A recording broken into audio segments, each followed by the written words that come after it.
Telediario. Bajo supervisión adulta.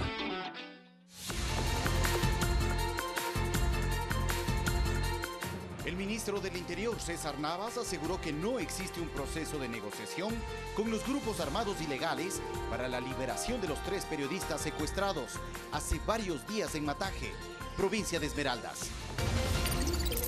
El examen de auditoría a la deuda pública señala indicios de responsabilidad penal en contra del expresidente Rafael Correa, sus exministros de Finanzas y más funcionarios, según la Contraloría General del Estado. José Serrano, expresidente de la Asamblea Nacional, compareció esta tarde en la Fiscalía sobre el audio difundido de una conversación entre él y el excontralor Carlos Poli. El retrato de un nuevo personaje emblemático estará en los despachos de autoridades e instituciones públicas. Se trata de Monseñor Leonidas Proaño, quien luchó por los derechos de los más necesitados. En lo internacional, Estados Unidos anuncia que actuará contra Rusia y el gobierno de Bashar al-Assad sin el aval de las Naciones Unidas, ante la denuncia de ataque químico en la ciudad siria de Duma.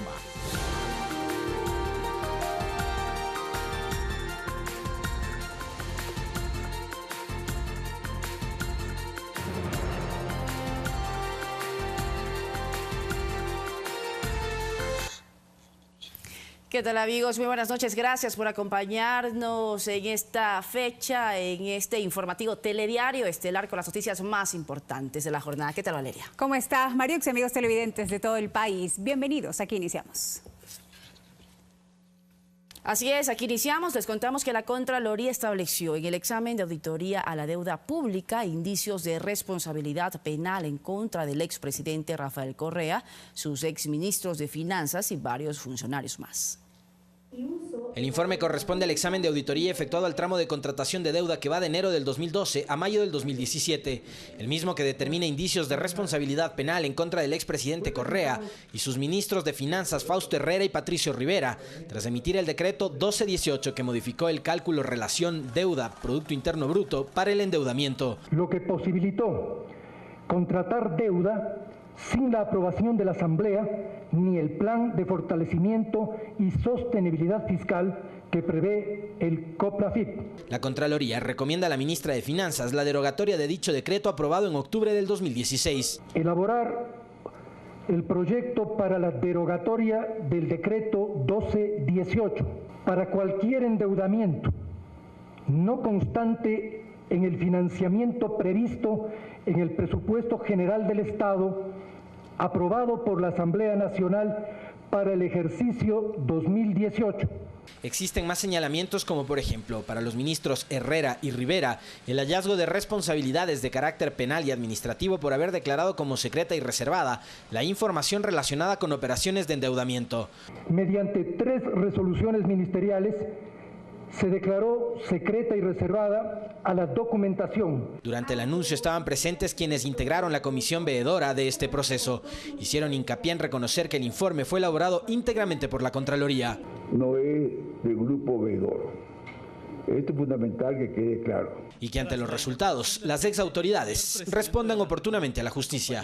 Si las infracciones que son motivo de los indicios están también en la condición de imprescriptibilidad, como en el caso del peculado, no corre ninguna prescripción. Alexis Moncayo, Telediario. La directora de la Unidad de Análisis Financiero, Diana Salazar, informó que durante mayo del 2013 y junio del 2014, el exministro de Inclusión Económica y Social, Iván Espinel, realizó movimientos bancarios inusuales para la compra de un bien inmueble, los cuales no fueron informados, por lo que la Fiscalía basa su acusación por lavado de activos y la prisión preventiva en su contra. Según Fiscalía, el exministro de Inclusión Económica y Social, Iván Espinel, cuando desempeñó cargos directivos en el IES, recibió ingresos por $378,000 y tuvo gastos por $669,000, es decir, un desfase injustificado de dinero de $291,000. A la par, en el informe que entregó la UAF el 21 de marzo de este año se identifican depósitos inusuales por alrededor de $170.500 en mayo del 2013 y junio del 2014 para la compra de una casa valorada en $335.000, realizados según la directora de esta entidad por el otro involucrado en el caso. Parte de este dinero fue pagado en efectivo, mediante depósitos que lo realizaba justamente el otro ciudadano, Walter Andrade, por pedido de su amigo, ha manifestado él. De igual forma, la UAF identifica una irregularidad en la entrega de información por parte de los sujetos obligados sobre estas transacciones.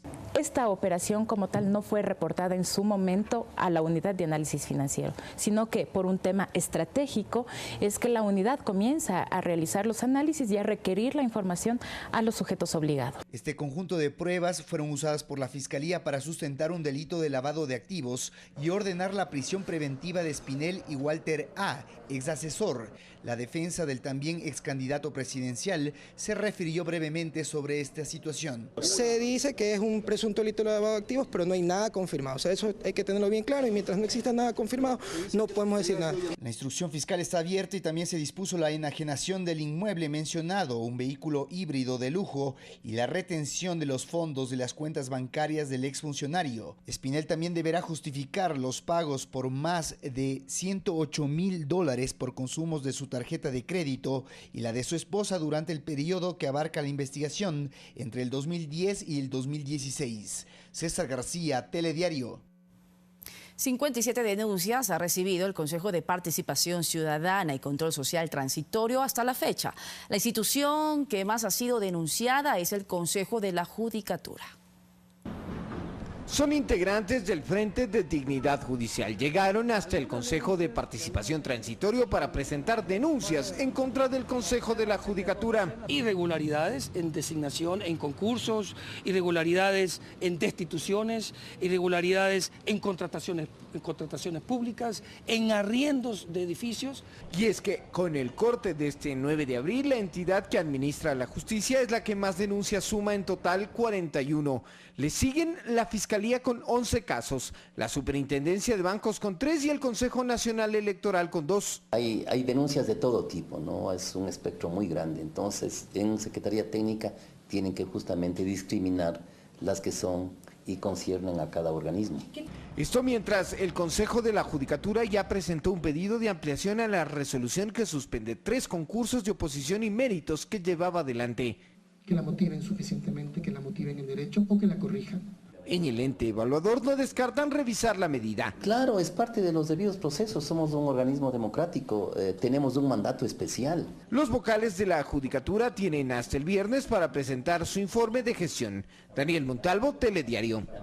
El expresidente de la Asamblea Nacional, José Serrano, se declaró perseguido político tras rendir su versión ante la Fiscalía General del Estado sobre la conversación telefónica que mantuvo con el excontralor del Estado, Carlos Polit, respecto a acciones para bajarse al fiscal Carlos Baca. Este es el tercer llamado para Serrano, ya que en las diligencias establecidas para el pasado 5 y 12 de marzo no llegó hasta la Fiscalía. La fiscal Jessica Córdoba dirigió la diligencia, que duró media hora. Y aquí he venido, a pesar de la amenaza de traerme con la fuerza pública, todo eso, aquí estoy porque le voy a rendir cuentas y le voy a dar la cara al país toda mi vida, absolutamente toda la vida, así como toda mi vida, así como también se le pretende el día de hoy iniciar una persecución en contra de mi esposa y de mi familia, que desde ya, por parte del fiscal general de la Nación, que desde ya la denuncio al país,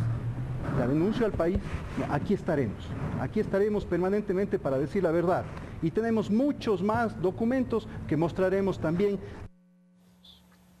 Dentro del proceso de sustanciación del juicio político que se lleva a cabo en la Comisión de Fiscalización de la Asamblea en contra del fiscal general del Estado, Carlos Baca Bancheno, esta sala recibió en comisión general a Julio César Trujillo, presidente del Consejo de Participación Ciudadana de Transición, Diego Fuentes, ex viceministro del Interior, y Daniel Fernández de Córdoba, director de Responsabilidades de la Contraloría, quien negó que existe un informe con indicios de responsabilidad en contra de Baca Bancheno por el uso de recursos públicos para la comisión del 30S.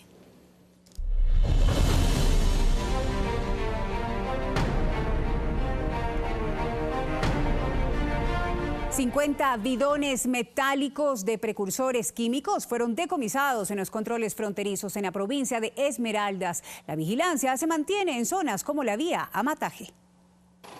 Las vías que conducen a las diferentes parroquias de San Lorenzo y Eloy Alfaro son las más custodiadas. Por ejemplo, hacia Amataje, el puesto de control del mando unificado se adelantó 10 kilómetros. En cada punto de control, la persona tiene que presentar su identificación y se está utilizando un medio de transporte, el del medio de transporte que está utilizando. Porque está bueno que hay bastante control aquí ahorita, o sea, un poco más de seguridad para la ciudadanía. Me parece bien, sí, por la seguridad de todos mismos. Sí, me parece perfecto. Fuerzas Armadas verifica que no se transporte armamento, municiones y explosivos. La policía, en cambio, revisa la legalidad de la documentación, así como que no se lleve precursores químicos. Resultados ya se han obtenido, asegura el contraalmirante John Merlo. Realizando con medios de exploración aérea, se determinó un sitio en el que estaban abandonados unos tanques de dudosa procedencia y se procedió a hacer mediante una infiltración con la ayuda de inteligencia de la policía y con miembros de la policía y Fuerzas Armadas el decomiso de ese material. Las medidas son permanentes. Policías y militares trabajan por turnos las 24 horas del día. Las evaluaciones también son constantes, pues de esto depende la toma de nuevas estrategias. Con imágenes de Miguel Casa, Alex Llanos, Telediario. Y las autoridades ecuatorianas manejan al menos 4 escenarios para la recuperación de los 3 periodistas secuestrados en la frontera norte. Esta mañana el Frente de Seguridad y la Cancillería se reunieron con representantes de los medios de comunicación internacionales para informar sobre este tema. Participaron los ministros del Interior, Defensa, Relaciones Exteriores y los jefes de la Policía y del Comando Conjunto de Fuerzas Armadas, quienes informaron a los periodistas de los medios internacionales las últimas acciones para recuperar a los 3 periodistas secuestrados el 26 de marzo pasado. El ministro César Navas dijo que no existe un proceso de negociación, sino que se manejan escenarios. No estamos en ningún proceso de negociación, claro, estamos analizando o se han abierto un sinnúmero de escenarios, hay 4 escenarios, no se los podemos decir cuáles son esos 4 escenarios, pero lo que yo sí le puedo afirmar es la voluntad del gobierno nacional, de nuestro presidente, que nos ha dado la disposición directa de que se agoten todas las instancias para que nuestros 3 conciudadanos retornen bien a sus hogares. Todo esto a través de una operación técnico-policial para garantizar la vida de los secuestrados con el apoyo de la Unidad Antisecuestro y Distorsiones, UNACE. La Unidad Antisecuestros está realizando todo lo que los protocolos internacionales y de seguridad aconsejan en este caso. Paralelamente se analizan las propuestas de varios gobiernos y de personalidades internacionales para avanzar un proceso de mediación que permita liberar a los secuestrados. No se descarta la idea de que una personalidad a nivel internacional o algún compatriota nuestro pues pueda mediar en ese proceso. Por supuesto, esto será una decisión que tome el Frente de Seguridad junto con Cancillería. Entre tanto, se mantienen las medidas de control y seguridad en toda la zona fronteriza. Que nosotros lo que buscamos es el bienestar de los pobladores de la frontera y sobre todo ver que cada paso que demos no pueda atentar contra la vida de nuestros 3 conciudadanos. Se informó también que existe comunicación permanente con los familiares de los periodistas. Rommel Garzón, Telediario.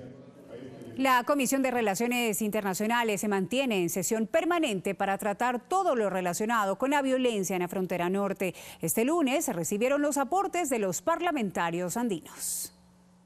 Como parte de la agenda definida por la Sala Especializada de Soberanía y Relaciones Internacionales, este lunes en Comisión General fueron recibidos los 5 parlamentarios andinos. Fausto Cobo, coronel del Ejército en servicio pasivo, manifestó que es necesario que el país identifique el tipo de amenaza que está enfrentando. Es el Estado ecuatoriano, el sistema de inteligencia nacional, el que tiene que venir acá, a este lugar y decirles a ustedes, ¿saben qué, señores? Esta es la amenaza. En la misma línea, Hugo Quiroz aseguró que el Ecuador debe defender su soberanía y que el manejo de la defensa y la seguridad no debe ser ideológico. Es por eso que tenemos que arrimar el hombro para poder salir adelante. Evitemos la politización de este tema. El coronel Cobo cuestionó la decisión del Ejecutivo de crear un Consejo de Asesores de Seguridad, entidad paralela a los organismos formales establecidos por ley. Cuando empezamos a crear asesores de los asesores, solamente hay desorientación. Más bien, para Patricia Terán, dado que se trata de un problema regional, se debe dar paso a la creación de un organismo andino de defensa. Un Consejo Andino de Seguridad y Defensa. Aquí también se recibió un informe elaborado por el catedrático Daniel Pontón sobre las condiciones que enfrentan las poblaciones fronterizas. Los cantones de la provincia del norte son los cantones que mayor niveles de concentración de pobreza tienen alrededor de todo el país. El documento advierte de un crecimiento exponencial de los cultivos de coca del lado colombiano, así como la ausencia de control del ejército del vecino país. Alexis Moncayo, Telediario. Familiares y amigos del imbabureño Marcelo Muñoz, quien según sus allegados permanece secuestrado por más de 5 años, pidieron el apoyo gubernamental para dar con su paradero y liberación. Ellos se hicieron presentes este lunes en la ceremonia de cambio de guardia. Son 5 años, dicen, de incertidumbre y desesperanza.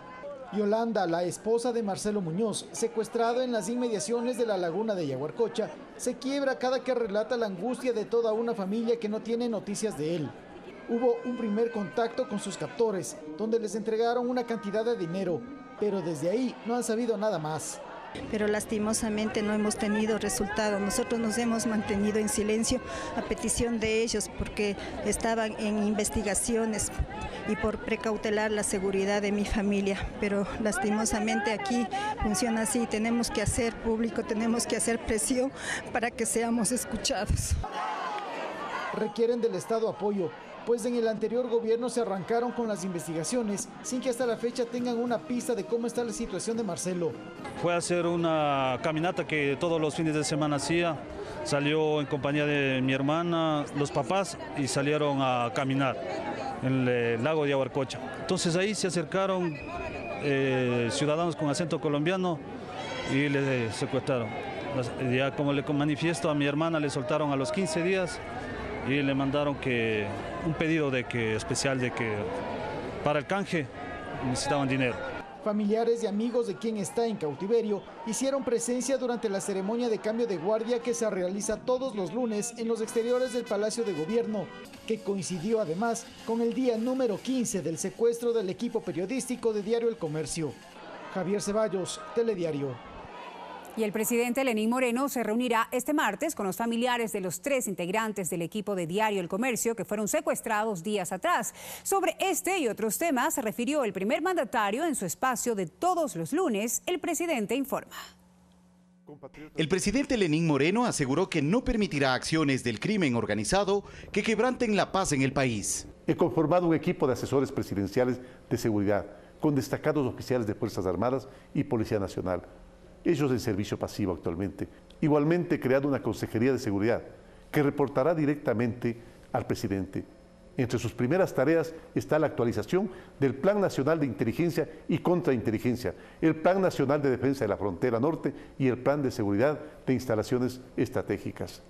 Aseguró que el gobierno hace todo lo necesario para lograr la liberación del equipo de Diario El Comercio secuestrado hace 2 semanas. Nos faltan 3, Javier, Paul, Efraín. Nuestra más alta prioridad es que regresen inmediatamente. Estamos trabajando en ello, desplegando todos los esfuerzos posibles y necesarios y considerando todas las opciones para conseguir este objetivo. Mañana me reuniré con los familiares de los secuestrados para acompañarles con nuestra solidaridad. Y se solidarizó con la familia del cabo Wilmer Álvarez Pimentel, quien falleció el pasado jueves en el Hospital Militar en Quito. Él y los demás patriotas uniformados que fueron víctimas del ataque terrorista en Mataje son un ejemplo de la dedicación y entrega de nuestros militares para mantener un país de paz, seguro y libre.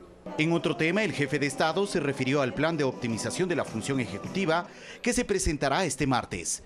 Reduciremos en $1.000 millones mediante medidas de eficiencia y transparencia el presupuesto del Estado. Vamos a bajar los gastos en bienes y servicios, en viáticos principalmente al exterior, en consultorías. Optimizaremos el gasto que se hace en comunicación y eliminaremos ministerios, viceministerios, subsecretarías, coordinaciones generales y asesorías que duplican en más de una ocasión procesos. Los recortes serán sobre todo en el nivel jerárquico superior. Garantizamos la estabilidad, por supuesto, de los servidores públicos de carrera y desarrollaremos políticas para mejorar la calidad tan necesaria del servicio público. Y confirmó que esta semana viajará a Perú, a la 8ª Cumbre de las Américas. será el escenario en el que plantearemos nuestra visión de la región y de los desafíos que debemos enfrentar para avanzar en la unidad de nuestros pueblos. Fabricio Ceballos, Telediario. La encuestadora CEDATUS reveló un nuevo estudio en el que reposan datos sobre la percepción de los ecuatorianos frente a las medidas económicas que anunció el presidente de la República, las mismas que, según el informe, deben ser explicadas. El documento también concluye que la aprobación a la gestión del jefe de Estado, Moreno, disminuyó. Según un estudio de la encuestadora CEDATUS realizado entre el 3 y el 4 de abril, las medidas económicas anunciadas por el primer mandatario Lenín Moreno deben ser explicadas. Solo el 20.4% de los consultados dijo haber comprendido la propuesta del jefe de Estado. El 40% no la entendió. La medida que mayor aceptación recibió fue la referente a las nuevas modalidades de contrato de trabajo, con el 86.5% de aprobación. Con un 75.8% de respuestas a favor, se posiciona la medida referente al fomento de la economía popular y solidaria. El mejoramiento de la recaudación tributaria obtuvo el 74%. La simplificación de trámites para impulsar nuevas empresas, el 73.9%. La idea de activar alianzas público-privadas, el 69.2%. La apertura de nuevos créditos productivos, el 65.8%. El fomento de exportaciones e inversión extranjera y el hecho de eliminar el cálculo del impuesto a la renta, el 64.2%. La revisión de las cargas tributarias a favor de micro, pequeñas y medianas empresas, el 59.1%. Mientras que el 58.1% de los encuestados está a favor de disminuir el impuesto a la salida de divisas. Por otro lado, la medida con menor aprobación fue la referente a la reducción del gasto público, eliminando ministerios, secretarías y disminuyendo el número de empleados públicos, que registró el 49.4%. En el informe también se detallan valores sobre la aprobación de la gestión del presidente Lenín Moreno, que según el documento pasó del 66% en mayo de 2017 al 50.5% hasta el 4 de abril de 2018. Además, concluye que los problemas económicos, la falta de empleo y la corrupción son los principales problemas que aquejan a la población. El estudio realizado en Quito, Guayaquil y Cuenca cuenta con un margen de error de más o menos 3.4%. Jocelyn de Mera, Telediario.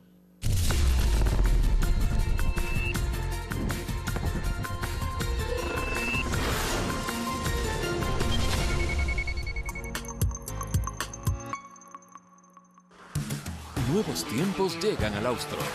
Diseño renovado, mejores contenidos. Espéralo este 12 de abril.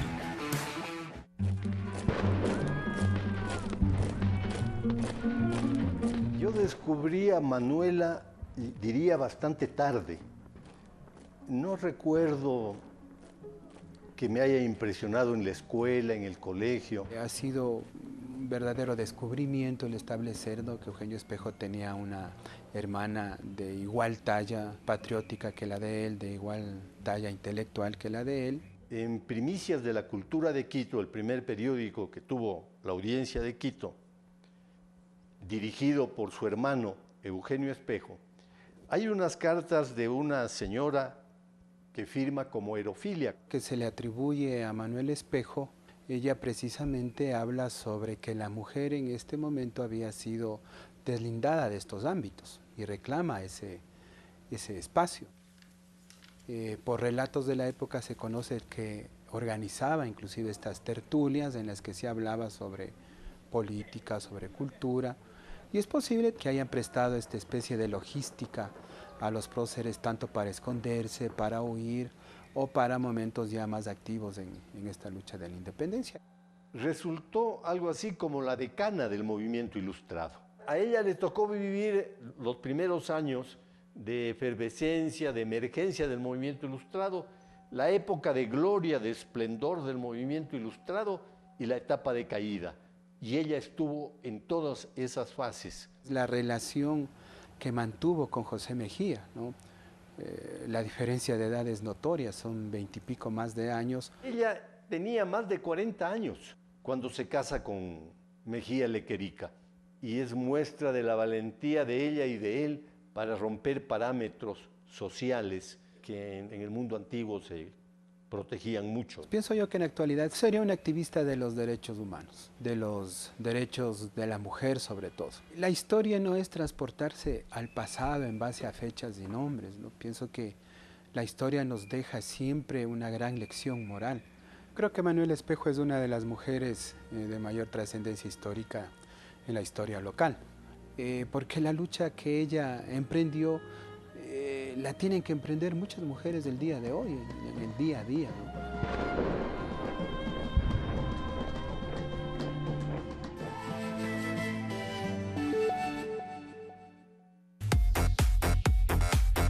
Amigos, este lunes los esperamos en Fanático a las 22 horas con todas las repercusiones que dejó una nueva fecha del Campeonato Ecuatoriano de Fútbol y cómo Liga de Quito se prepara para su debut internacional este martes frente al Guavirá por la Copa Sudamericana. Ya lo saben, los esperamos aquí a las 10 de la noche en Fanático.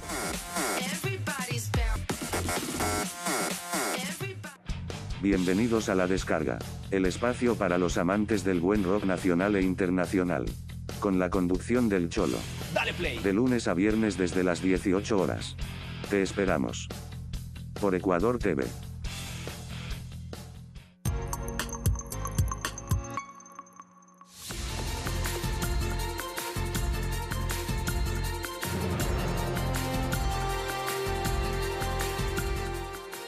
Continuamos informando en Telediario. Una agente de tránsito fue arrastrada por un vehículo en el momento en que tomó procedimiento al percatarse de que el conductor manejaba en estado de ebriedad.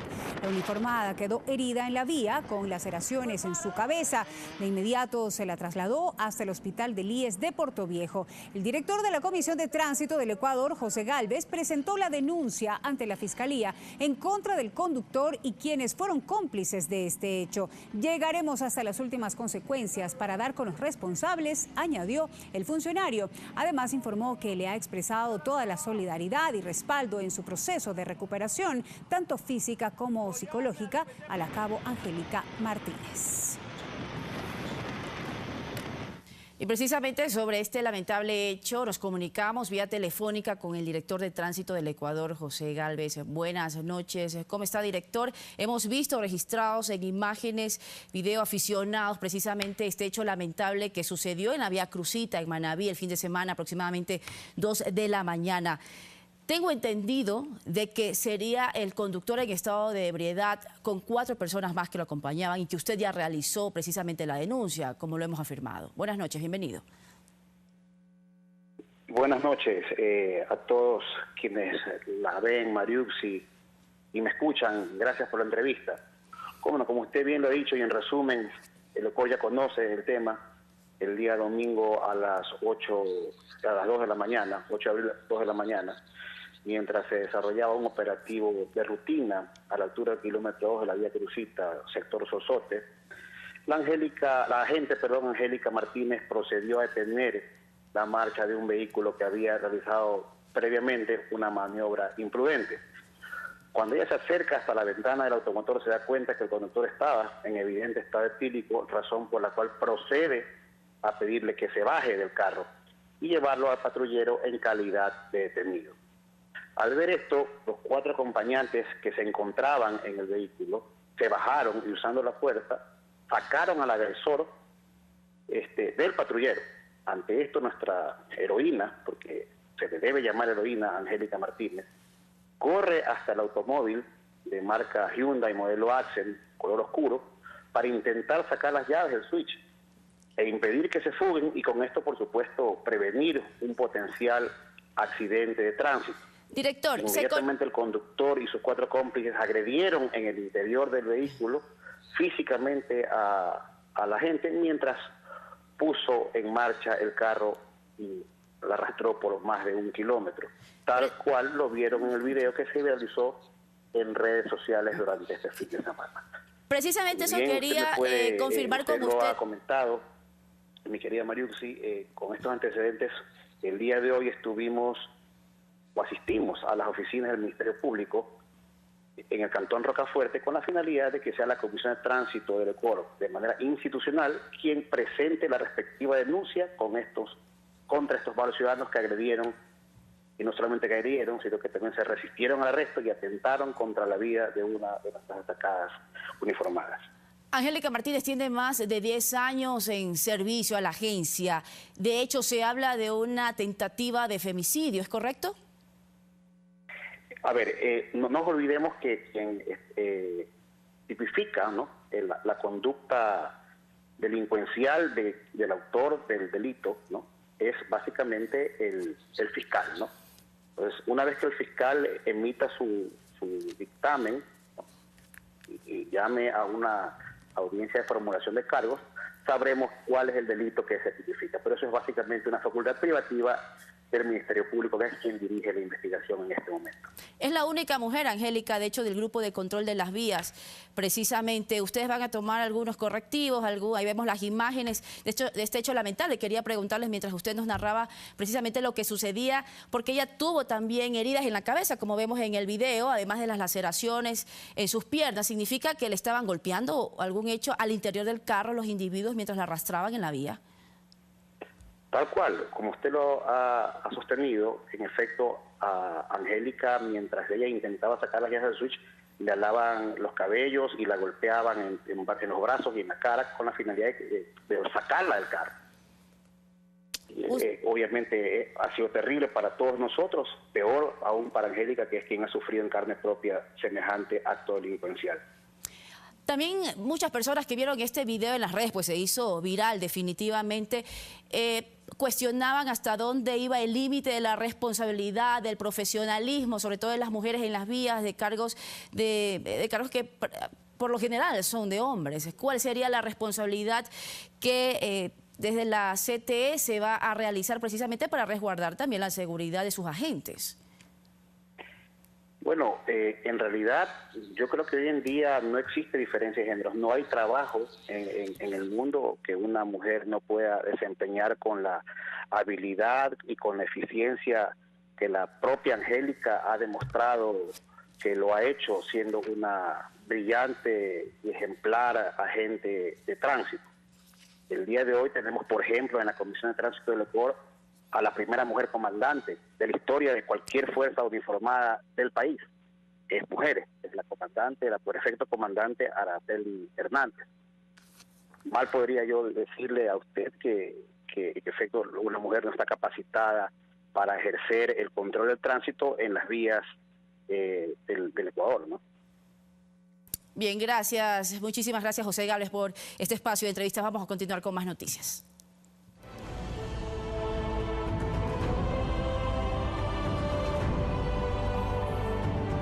El Banco Mundial solicitó este lunes al gobierno de Ecuador que aclare de qué forma se están utilizando los montos correspondientes a un préstamo otorgado para la reconstrucción de Manabí y Esmeraldas y del cual solo se ha ejecutado el 4% en estos 2 años. El préstamo por $150 millones fue concedido por el Banco Mundial al gobierno de Ecuador el 22 de abril del 2016 para la implementación de obras de reconstrucción en Manabí y Esmeraldas tras el terremoto.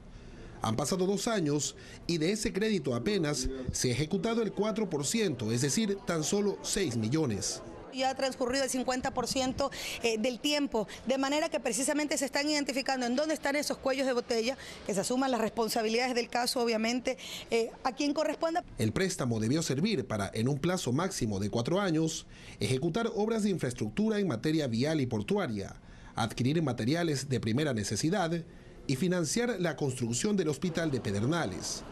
La información la proporcionó Hindú John Abraham, representante del Banco Mundial en Ecuador, al Comité para la Reconstrucción. Su presidenta, María Alejandra Vicuña, decidió este lunes tomar algunas decisiones. En esta misma semana, el día miércoles, he dispuesto que se convoque una reunión con las cabezas de las carteras de Estado, es decir, con los ministros y ministras del ramo a cargo de la ejecución de esas obras, para en concreto identificar en dónde están los problemas y si efectivamente los plazos que puede asumir cada una de las carteras de Estado pueden estar dentro del tiempo correspondientes. José Herrera Falcones, actual secretario técnico para la reconstrucción, atribuye el problema a que no existió previamente un cruce de información con su antecesor sobre montos invertidos. Bueno, no existió una transición. Realmente nosotros recibimos la oficina sin que exista la presencia del exsecretario. No tuvimos la oportunidad de poder recibir de manos de él el despacho. 2.844 millones de dólares es el monto asignado para la reconstrucción en las provincias afectadas por el terremoto, de los cuales 720 millones obedecen a créditos, 219 millones provienen de donaciones y otros 1.566 millones corresponden a lo recaudado por la Ley Especial de Solidaridad. La Ley de Solidaridad tiene ejecutado 1.306 millones. En Manta, provincia de Manabí, César Eduarte, Telediario.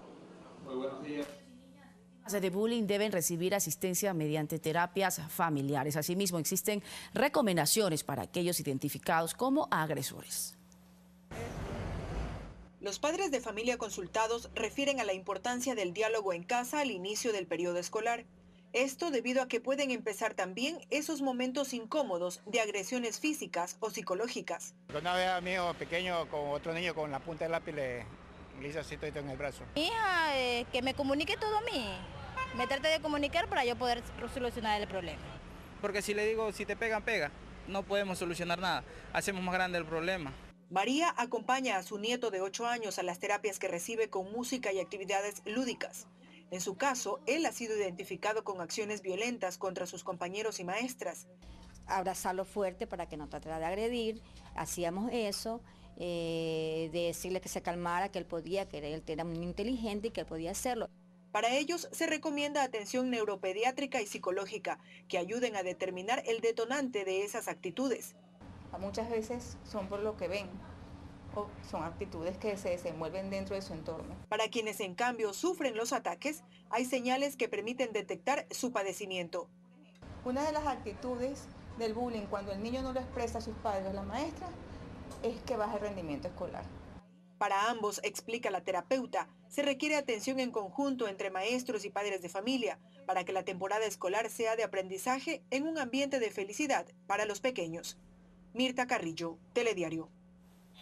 Y hoy nos acompaña el ministro de Educación, Fander Falconi, con quien vamos a abordar varios temas. Buenas noches, ministro. Gracias por acompañarnos en este espacio. Buenas noches, un gusto estar en su programa. Veíamos que tenemos ya un nuevo personaje emblemático. ¿De quién se trata? Que se va a encontrar en diferentes instituciones públicas también, ¿no? Se trata de Monseñor Leonidas Proaño, el obispo de los pobres. Este personaje que nos trae tanta recordación, pero que tiene un referente no solo para la educación de nuestro país, sino en general para todos los aspectos que conducen a una dignidad de los pobres. Recordemos que Monseñor Leonidas Proaño fue uno de los iniciadores aquí de la teología de la liberación, planteó el compromiso con los pobres, con los más necesitados, especialmente con el sector indígena de Chimborazo, y creo que es un acierto que él sea el personaje de estos próximos 2 meses.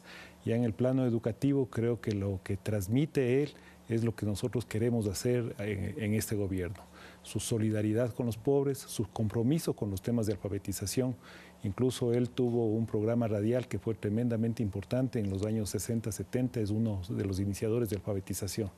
Y ya tratando de generar cierto tema hacia el futuro, la campaña que lleva a cabo el Ministerio de Educación, que se llama Todos ABC, Monseñor Leonidas Proaño, justamente recoge ese aspecto de dignidad que debe haber sobre la educación inconclusa en nuestro país. Y hablando de este programa, ministro, ¿cuáles han sido los resultados? ¿Cuáles son los objetivos que ustedes quisieron alcanzar? Y hasta ahora, ¿cuáles han sido los resultados? Los resultados son gratificantes. Nosotros arrancamos este programa en octubre del año pasado. Tuvimos 87.700 inscritos en todo el país para los programas de alfabetización, educación básica y conclusión del bachillerato. A veces no se ubica muy bien la magnitud de la cifra, pero nosotros tenemos 5 millones de personas en el Ecuador, de una población de 17 millones con un bachillerato inconcluso. Este programa tiende a cerrar esa brecha y hace un mes, apenas un mes, tuvimos ya la graduación, la primera graduación de 18.000 bachilleres de estas modalidades de bachillerato intensivo.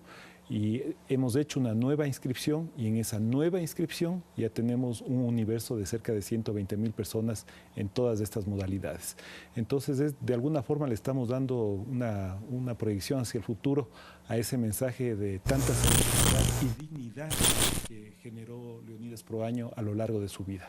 Y con este programa, el Ministerio de Educación, Todos ABC, seguramente será una de muchas estrategias, porque estamos hablando con la cifra que nos acaba de mencionar, una cifra prácticamente desconocida y alarmante también en el país. Es tremendamente alarmante, porque para todos está claro que la educación es la columna vertebral de una sociedad.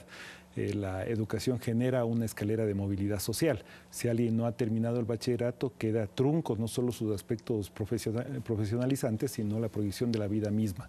Entonces es muy importante, digamos, la conclusión de los distintos ciclos escolares y por eso es tan relevante, digamos, apoyar con un programa de esa naturaleza. Y en cuanto a los techos de edades, ¿cuántas personas mayores de edad, adultos mayores, quiénes han aprovechado hemos este liberado el techo de edad, entendiendo que la educación es un compromiso de toda la vida, no termina en una edad específica, ¿no? Ahora se discute mucho la necesidad de que la educación sea a lo largo de la vida de una persona, por lo tanto no hay restricción en términos de edad.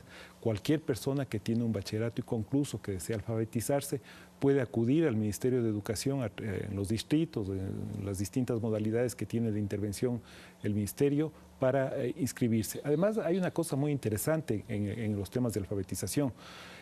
Tenemos un método propio, un método ecuatoriano propio, que justamente se basa en edificar el compromiso de la alfabetización a través de la radio, con cartillas tremendamente pedagógicas y divulgativas, y con una intervención que generalmente es del fin de semana, donde hay un trabajo grupal. Tengo el gusto de indicarle que he participado como alfabetizador, y es increíble, digamos, la motivación. Y la experiencia, pues sí, la experiencia, pero también el apoyo que tienen nuestros docentes que se han volcado a este programa de capacitación. También debemos hablar precisamente de este modelo que está generando nuestro país en educación, en el sistema educativo, también ciertos cambios que se están dando. Hace poco el presidente de la República, Lenín Moreno, en Machachi anunció que nuevamente se irían a reabrir las unidocentes. Y también esto generó las críticas del expresidente Rafael Correa. ¿Por qué? ¿Bajo qué parámetros se van a reabrir y por qué? No eran escuelas para pobres, como decía el expresidente Rafael Correa, estas que estaban retrocediendo prácticamente a lo que se había avanzado en 10 años en educación. Efectivamente, no se trata de escuelas para pobres, se trata de una realidad que tiene el país.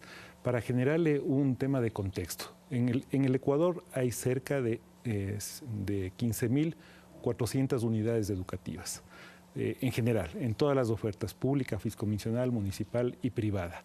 De ese universo total, de estas 15.400, el 80% es la oferta educativa fiscal. Estamos hablando de cerca de 12.300 unidades educativas. De esas 12.300 unidades educativas, el 52% son unidades educativas unidocentes y bidocentes, es decir, más que la mayoría. Estamos hablando de una realidad que tiene el país. El país tiene infraestructura grande, hubo un esfuerzo de inversión en los últimos 10 años que se centró en las unidades grandes y estandarizadas y está muy bien que tengamos. Y que fue el pilar, de hecho, también de la gestión de esos 10 años, el hablar de educación y de cómo se fueron superando estos obstáculos en educación, sobre todo en la construcción de las unidades de milenio. Sin embargo, de acuerdo, pero digamos, el discurso cambia en este momento. Pero no es que cambia, o si cambia está bien, porque todo tiene que cambiar en la vida, pero las unidades educativas del milenio representan apenas el 3% de la cobertura total de la población estudiantil en nuestro país.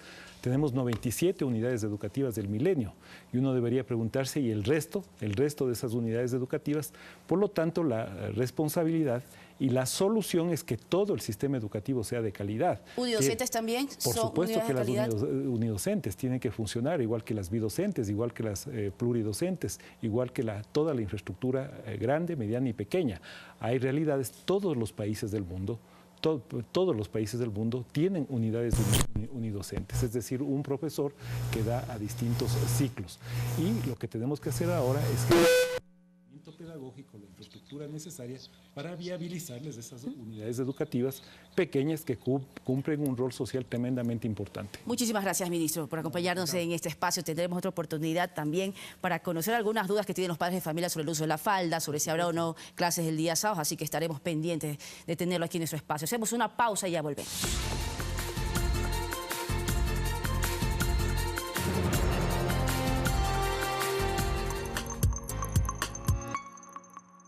Este martes 10 de abril, en Primera Impresión, nos acompañará Rosana Alvarado, ministra de Justicia, para abordar la situación del sistema de rehabilitación social en el país. También estará en nuestros estudios Alfredo Corral, miembro de la Veeduría de la Deuda Pública, para presentar cuáles son las conclusiones de esta comisión sobre el endeudamiento actual del Ecuador. Además, Virgilio Hernández, con quien analizaremos si las cifras presentadas por la Comisión Veedora responden a la gestión que se cumplió en los últimos 10 años. Finalmente, el catedrático de la Universidad San Francisco de Quito, Andrés González, presentará su punto de vista sobre lo que depara la 8ª Cumbre de las Américas de Lima. No se lo pierda en Primera Impresión con Eduardo Califé a las 6:55 por Ecuador TV. Nuestros seguros brindan protección contra daños provocados por desastres naturales. ¿Y su diversión? Cubierta por completo. Nuestros seguros te cubren contra accidentes de tránsito y daños a terceros. ¿Y sus risas? Totalmente aseguradas. Nuestros seguros te protegen contra lesiones provocadas por acciones imprevistas. ¿Y si te rompen el corazón? Estarás en las mejores manos. Nuestros seguros te dan la tranquilidad de saber que tus seres queridos no estarán solos, porque en Seguros Sucre aseguramos lo que importa de verdad. Todos los días a las 5:30 de la mañana. Infórmate sobre los temas de actualidad agrícola. Consejos, noticias importantes. La fortaleza de un cabo. Para estar bien alimentado necesitamos consumir nabo. Y un poco de humor. Todo lo que necesitas para que empieces tu jornada con la mejor de las energías. Tierra y mar. Las noticias del agro. De lunes a viernes 5:30 de la mañana. Por Ecuador TV. Toda la actualidad de las noticias las encuentra en Informe Mundial. ¿Te has preguntado cómo es la vida de las víctimas de la guerra? Hace escasos minutos impactó aquí una bomba. Sorprendidas mientras dormían. ¿Cuáles son las nuevas posturas políticas? Durante el último año estuve informando desde la Casa Blanca sobre un presidente que dice estar en guerra con los medios. ¿Cuál es el efecto del calentamiento global en el planeta? La temperatura oceánica ha aumentado y esto afecta gravemente a los nuevos corales. Estas y más respuestas a los temas de actualidad las encuentra en Informe Mundial, sábados 20 horas.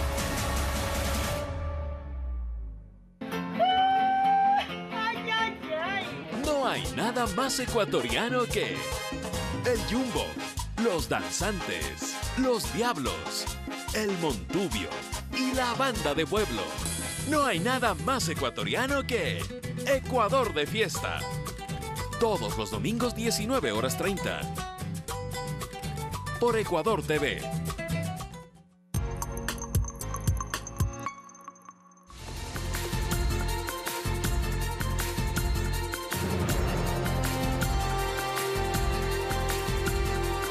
Revisamos información del mundo. El expresidente de Brasil, Luis Ignacio Lula da Silva, pasó su segunda noche en prisión. Sus abogados defensores indicaron que este miércoles presentarán un nuevo recurso de apelación a la sentencia de 12 años por corrupción pasiva y lavado de dinero en el marco de las investigaciones del caso Lava Jato. Mientras que la exmandataria Dilma Rousseff inició una gira por España y Estados Unidos para denunciar persecución política contra Lula. En tanto, sus seguidores realizan a menos de 200 metros de la cárcel de Curitiba, donde se encuentra el ex jefe de Estado, un campamento llamado Lula Libre, que permanecerá hasta que Lula sea liberado. Polémica en Brasil por un audio en el vuelo que llevó a Luis Ignacio Lula da Silva a prisión. Tira esa basura por la ventana y llévatelo y no lo traigas nunca más. Fueron las frases aparentemente dirigidas al piloto que el sábado trasladó al expresidente al lugar de su detención. La Fuerza Aérea lamentó que la frecuencia de radio de sus controladores aeroportuarios hubiera sido usada por un desconocido para sugerirle a los pilotos que lo arrojaran por la ventana, y aclaró que las manifestaciones no fueron hechas por ninguno de los controladores de vuelo. Y en Colombia cesan en funciones a Gloria Ospina, directora del Fondo de Paz, luego de que los embajadores de Noruega, Suecia y Suiza denunciaron un mal manejo de las donaciones que ascienden a $200 millones para el posconflicto. En tanto, detienen al ex guerrillero y dirigente del partido político FARC, Jesús Santrich. El presidente Juan Manuel Santos dijo que hay pruebas de que Santrich habría cometido el delito de narcotráfico después de la firma de la paz. Iván Márquez aseguró que la detención pone en crisis el acuerdo alcanzado entre el gobierno y la exguerrilla. en el proceso de paz. Y el presidente de Estados Unidos, Donald Trump, condenó el supuesto ataque químico perpetrado este sábado en la ciudad siria de Douma. Aseguró que dará a conocer medidas contra el régimen de Bashar al-Assad y países como Rusia, a los que culpa como responsables de esta presunta matanza. Según organizaciones de derechos humanos, se estima que la cifra de muertos es más de 100, la mayoría mujeres y menores de edad. Trump no descarta una intervención militar y ante el Consejo de Seguridad de la ONU, Nikki Haley dijo que Estados Unidos actuará incluso sin el aval de Naciones Unidas. El presidente de Rusia, Vladimir Putin, defendió al régimen sirio y aseguró que no hay evidencia de este ataque. 30 personas murieron en la India, 27 niños, 2 maestros y el conductor perdieron la vida cuando el bus escolar en el que viajaban cayó por un barranco en un área montañosa en el norte de este país. Las autoridades indicaron que por la zona en la que sucedió el siniestro, las operaciones de rescate se extenderán por 24 horas y temen que el número de víctimas aumente. Informes preliminares señalan que el chofer del vehículo aceleró y perdió el control en el borde de un precipicio.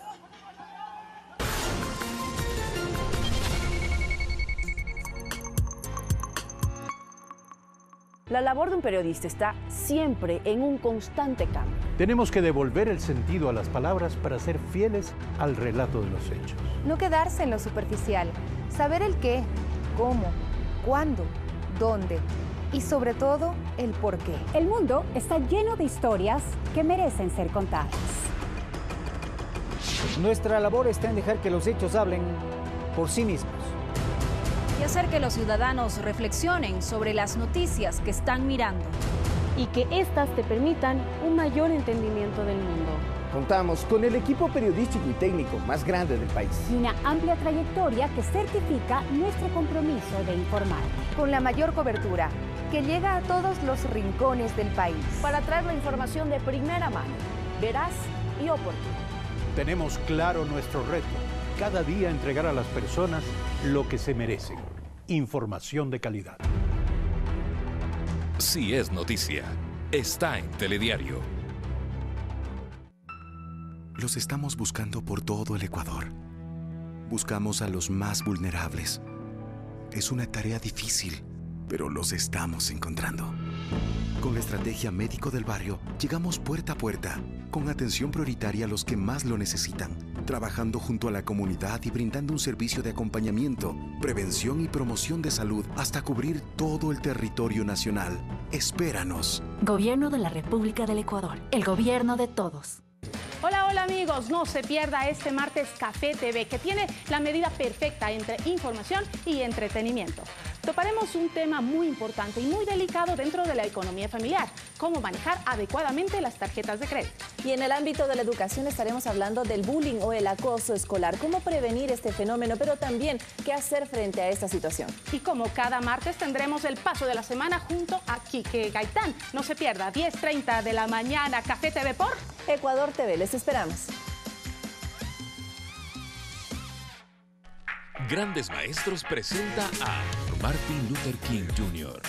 Hemos aprendido a volar como los pájaros, a nadar como los peces, pero no hemos aprendido el sencillo arte de vivir como hermanos.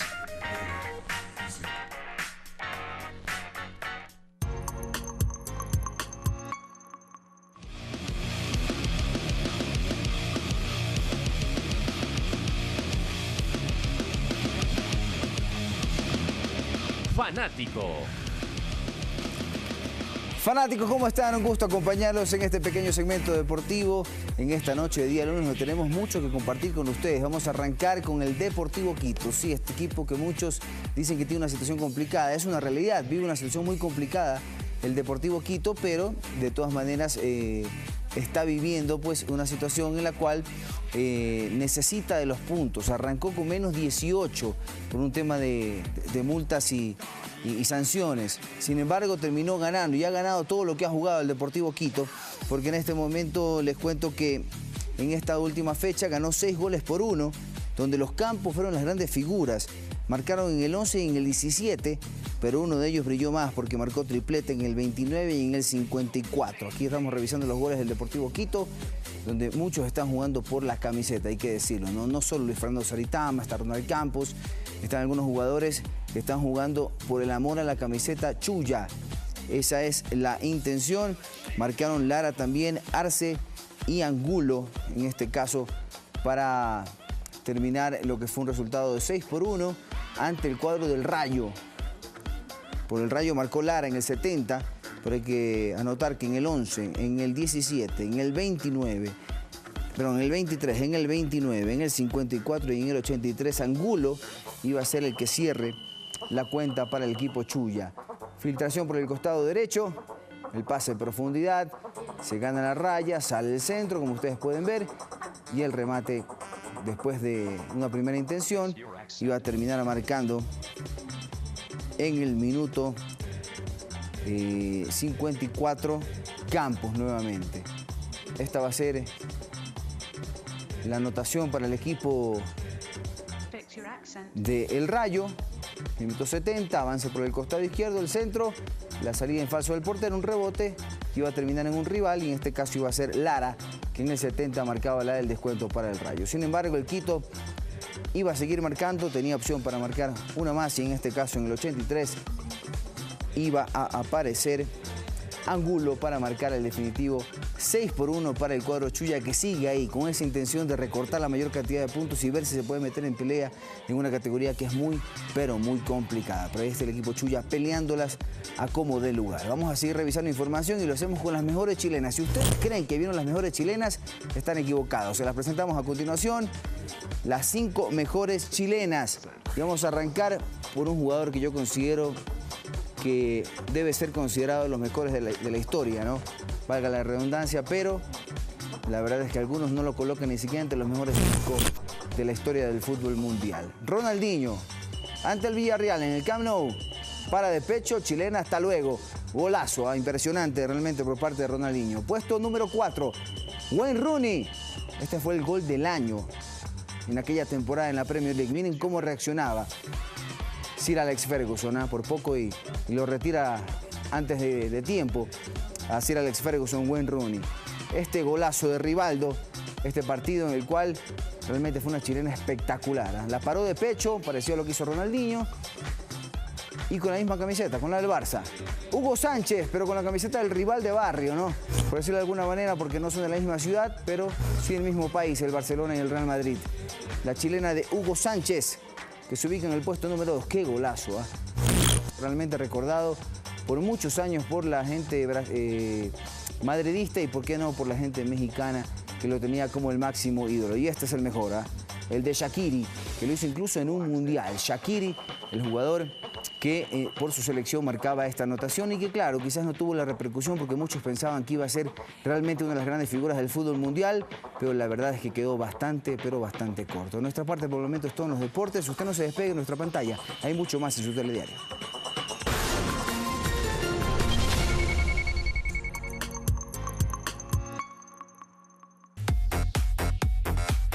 Amigos, este lunes los esperamos en Fanático a las 22 horas con todas las repercusiones que dejó una nueva fecha del Campeonato Ecuatoriano de Fútbol y cómo Liga de Quito se prepara para su debut internacional este martes frente al Guavirá por la Copa Sudamericana. Ya lo saben, los esperamos aquí a las 10 de la noche en Fanático.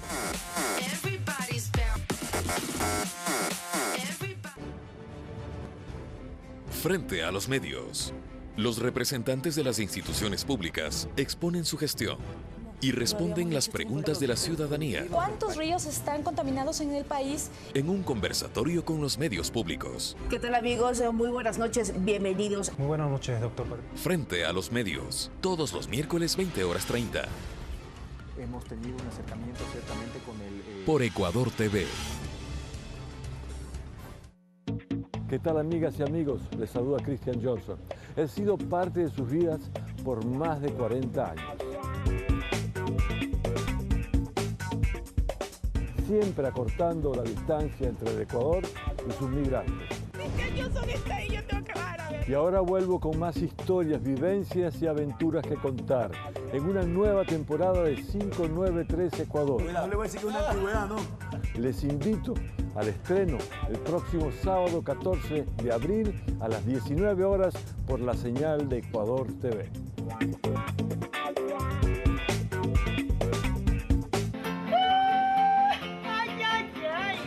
hay nada más ecuatoriano que el Jumbo, los Danzantes, los Diablos, el Montubio y la Banda de Pueblo.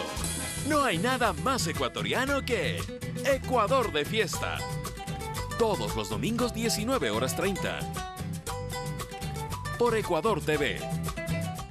Un periodista me preguntó cuáles eran mis 3 escritores preferidos. Y yo contesté Juan Rulfo y Juan Rulfo. Me la llevaré para lejos y para nunca. Biografías. Este martes 22:30. Por Ecuador TV.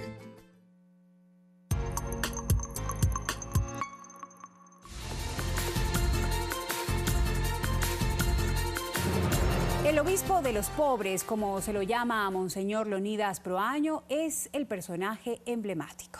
Así es, estará visible en retratos de las oficinas de autoridades del gobierno y en entidades públicas. Es el quinto personaje emblemático. Monseñor Leonidas Proaño, sacerdote y teólogo, es considerado el referente de la teología de la liberación. Su vida la dedicó a la igualdad y a velar por los derechos de los más necesitados del país. A quien lo llaman el obispo de los indios, nació en Imbabura en 1910. Se ordenó como sacerdote en 1936. Fue nombrado obispo de Riobamba en 1954.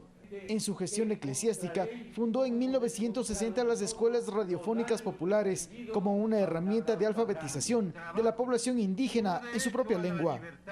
Monseñor Leonidas Proaño se incorpora, en efecto, a una educación popular, siguiendo los postulados en ese momento la teología de la liberación y de Paulo Freire, que planteaban una educación creativa e innovadora, rompiendo los tabús y también los paradigmas que primaban en ese momento. La labor de Monseñor Leonidas Proaño trascendió tanto que en 1986 fue postulado al Premio Nobel de la Paz. Estamos proyectando ahora como quinto personaje para que los ecuatorianos y las ecuatorianas no olvidemos que hay pilares, que hay seres que transforman, que su vida se proyecta hacia el futuro desde las obras que sembraron. En el año 2008, la Asamblea Nacional declaró a Monseñor Leonidas Proaño personaje símbolo del país. Javier Ceballos, Telediario. Y así finalizamos. Muchísimas gracias por su compañía. Que tengan todos muy buenas noches y que descansen.